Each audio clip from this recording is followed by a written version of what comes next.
religieuse, ni par ce que vous avez entendu dire. Ne vous laissez pas guider par l'autorité des textes religieux, ni par la simple logique, ou les allégations, ni par les apparences, ou par la spéculation sur des opinions, ni par des vraisemblances probables, ni par la pensée que ce religieux est notre maître spirituel.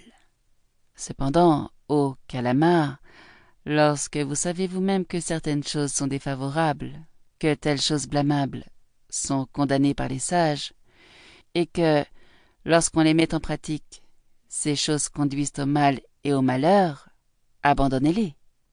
Maintenant je vous demande, qu'en pensez-vous, ô Kalama?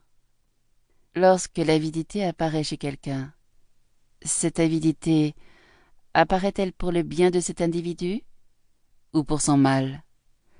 Les Kalamas répondirent, « Ô vénérable, l'avidité apparaît pour le mal de cet individu. » Ô Kalama, en se donnant à l'avidité, étant vaincu par l'avidité, étant enveloppé mentalement par l'avidité, un tel individu tue des êtres vivants, commet des vols, s'engage dans l'adultère et profère des paroles mensongères.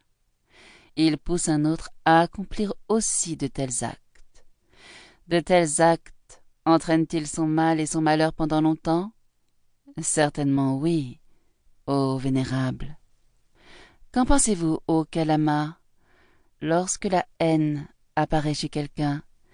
Cette haine apparaît-elle pour le bien de cet individu ou pour le mal?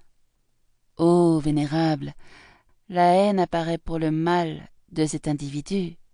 Ô Kalama, en se donnant à la haine, étant vaincu par la haine, étant enveloppé mentalement par la haine, un tel individu tue des êtres vivants.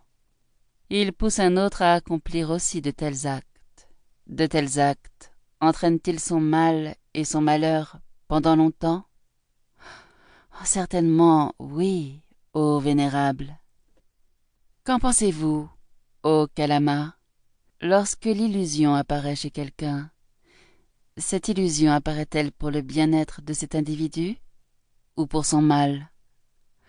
Ô vénérable, l'illusion apparaît pour le mal de cet individu. Ô Kalama, en se donnant à l'illusion, étant vaincu par l'illusion, étant enveloppé mentalement par l'illusion, un tel individu tue des êtres vivants.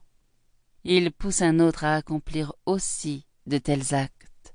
De tels actes entraînent-ils son mal et son malheur pendant longtemps? Certainement, oui, ô vénérable. Maintenant, qu'en pensez-vous, ô Kalama? Ces choses sont-elles bonnes ou mauvaises? Ô vénérable, ces choses sont mauvaises. Ces choses sont-elles blâmables ou louables? Ô vénérable, ces choses sont blâmables.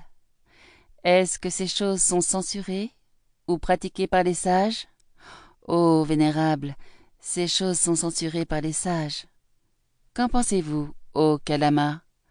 Lorsqu'on les met en pratique, ces choses conduisent-elles au mal et au malheur?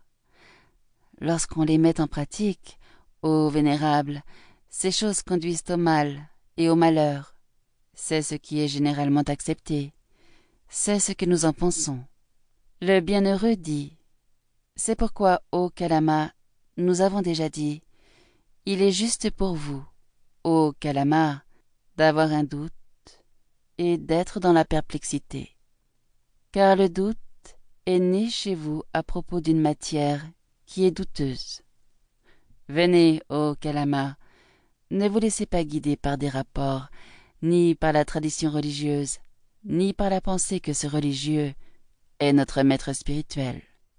Cependant, ô Kalama, lorsque vous savez vous-même que certaines choses sont défavorables, que telles choses blâmables sont condamnées par les sages, et que, lorsqu'on les met en pratique, ces choses conduisent au mal et au malheur, abandonnez-les. » Ensuite, le bienheureux s'adressa à nouveau au Kalama et dit, « Venez, ô Kalama, ne vous laissez pas guider par des rapports, ni par la tradition religieuse, ni Pour continuer à écouter ce livre audio gratuitement, cliquez sur le lien dans la description et vous pourrez l'écouter en entier sans frais grâce à l'essai de 30 jours d'Audible.